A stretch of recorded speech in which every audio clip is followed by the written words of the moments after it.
Hello my friends, blackendrose here, and today I'm doing a game review of Long Live the Queen. Have you ever wanted to be a queen?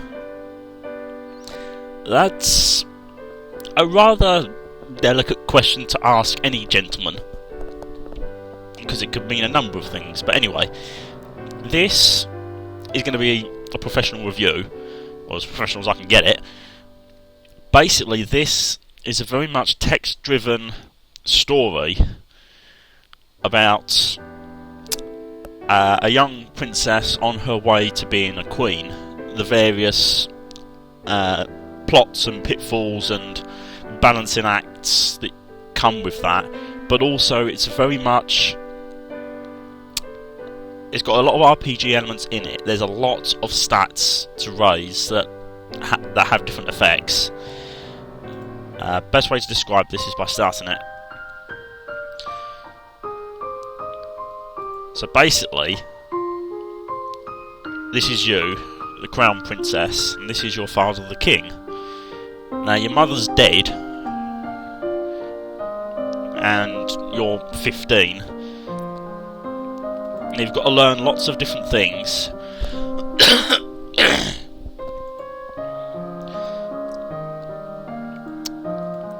We're in the Kingdom of Nova. Okay, so this is where we are. So I'll skip that. Yeah. Anyway, so basically we have a clock in the top right that indicates how many weeks have gone by. Here we have the multitude of skills, and there are a lot. Each one factors in at different points, at different events. I think there's a certain amount of randomness to the events, but there's also certain events that will always happen at set times. To be perfectly honest, the problem is that during these events you get what's called skill tests, and it checks your skill against a predetermined value. And if your skill is higher than that, then you pass that skill test. But because of some of the randomness of the events, and you don't know what's coming until it's come, you can build up a multitude of skills and find out you've not built up the right one enough. So it does have a few little quirks with it, but for those of you who like building skills, you have a lot to work with. You'll notice in the top right as well, it says current mood. Now if you look at royal demeanour and conversation, those skills have minus numbers on them, whereas expression has a plus on it. That basically means that when you train those skills under the mood of depressed, those with a minus you get less skill points for, but those with a plus you get more skill points for. And if I go to mood, we have it here. Basically your current mood will be depicted by which one of these 8 moods has a heart further down on it. So at the moment, depressed is 4 levels up, or down really. Now if I do cheerful things, that will go back up to the middle, and then potentially afraid will be the dominant mood. Basically, whichever mood is dominant on here is going to be your current mood, which will affect your skill training. So basically, you've got to balance your mood so you can train different skills. It's quite a complex and convoluted system, but you get used to it as you go. Outfits, we don't have any outfits at the moment, but different outfits grant you bonuses to certain skills.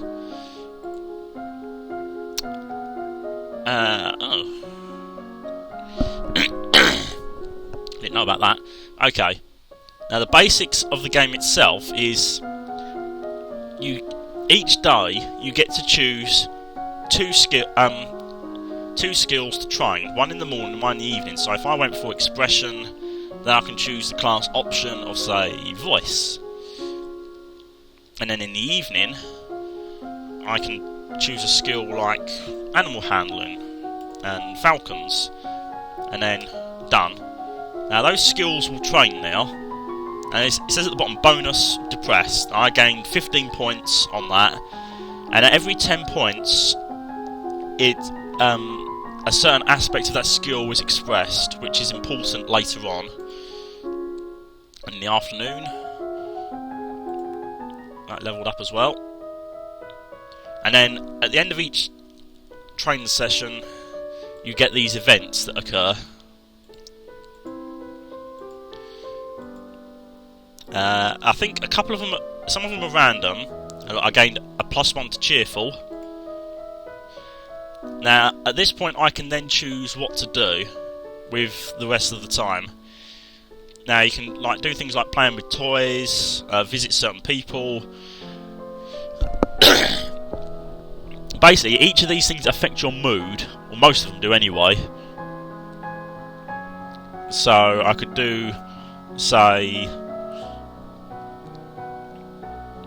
playing with toys, gain 1 to yielding, 1 to lonely, and 1 to cheerful. So my current mood now, you'll notice depressed has gone up in favour of cheerful, yielding has come down, and lonely has come down as well because of what I did. So my current mood is now afraid. And you'll notice that the skills I can train now differ. So by adjusting your mood, you can train different skills to greater effect. Now, as far as I know, you can train the same skill twice in a day. Now, as far as I know, the strength of the mood doesn't affect how much your skill trains. So if I do this now, as you can see, I gain a penalty because I'm afraid. So I don't gain as much for that. And then we get another event here. Now, I'm kind of skipping these things, but what she said there, she's a lumen, which basically means a magic user. Now you get a choice here of what to do. You can arrest her, let her stay, or send her away. I'm going to select let her stay. So I gained 1 to willful. And you can visit people. Now the effects of these can vary. -1 to lonely and +1 to cheerful. So I'm guessing I'm still of the afraid set, yeah, because depressed is no longer the strongest mood. And basically, this is how the game progresses. Basically, you just train your skills. I mean, obviously, I'm not going to play this particularly well because this is just the review at the moment. The sound in this works quite well with the mood of being a princess with the whole world on your shoulders. The lovely piano solos there. And you can see something's going to happen here just by the piano solo.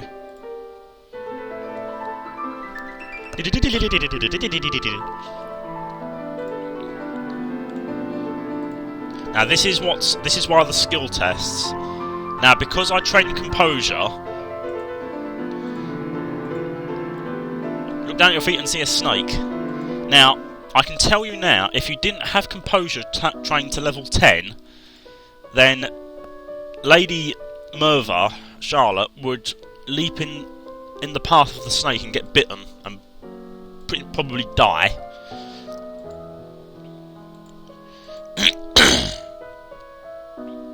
So let's do that. Okay, so that's the basic theme of the game, is training your skills up so you can deal with these different events as they occur. Based on your choices throughout the game, you can end up with numerous things happening, like civil wars, assassination attempts. You can be deposed, basically. It basically faces all the different problems that a queen can face. From a gameplay standpoint, it's basically point and click, and making decisions. That's about it. There's no action in it.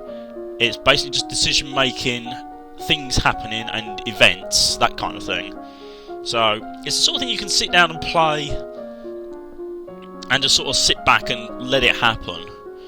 It's not, if you prefer something with more action, then this is definitely not for you, but it explores some of the deeper aspects of being royalty, being a princess with all the world's eyes looking upon you,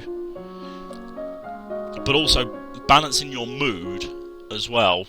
I mean, at the end of the day, she's a 15-year-old girl, so she's going to have mood swings. And as you can see by the changes of mood you can get, you're going to have mood swings. But adjusting the mood affects your skill training. That's really the only purpose I've seen to it. Now, much of this game is plagued with death, mainly yours, because if you fail certain skill tests, you're basically gonna die at certain points. There's actually one in particular that people have ranted and raved about. It's called the chocolate death, where you find some chocolates and then you eat them and they're poisoned, but you don't have any control over that unless you have the right skills, trained to the high enough levels.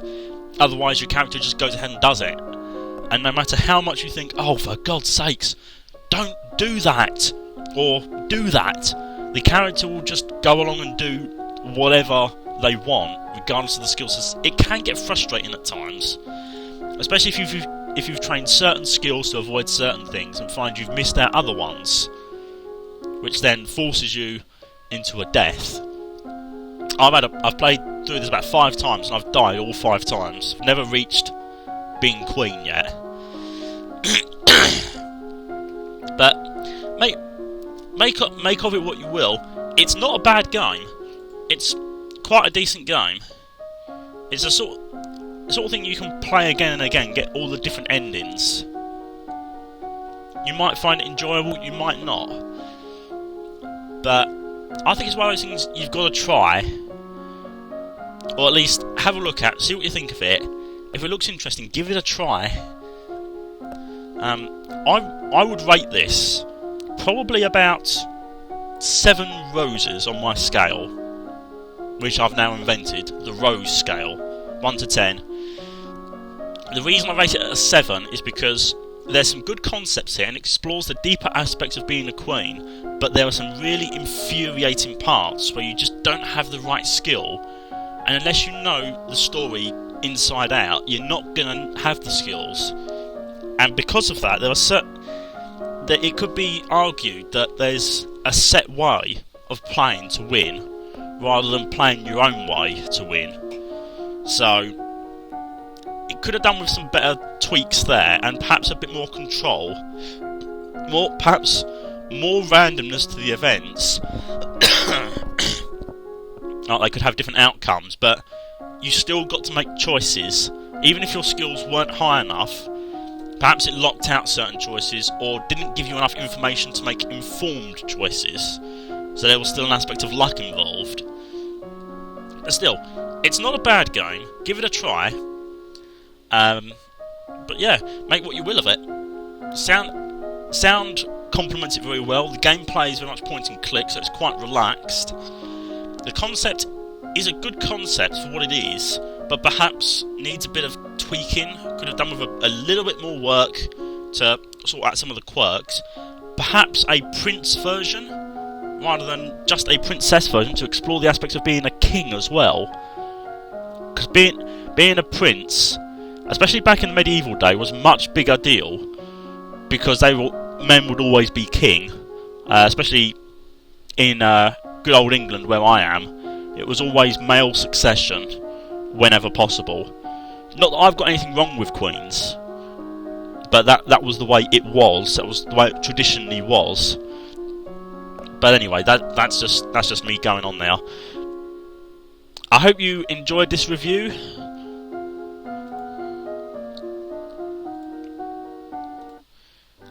This was Long Live the Queen. I hope you enjoyed this review. Let me know in the comments below what you think. Also, if anyone wants me to do a proper playthrough of this, or as I like to call it, my Let's Play Arsing About playthrough of this, then let me know in the comments below and I'll give it a go. But thank you guys so much for watching. This is Long Live the Queen. I rated 7 roses. I will see you in my next clip. I hope to do many more reviews and even previews as I find games to do. Take care, my friends.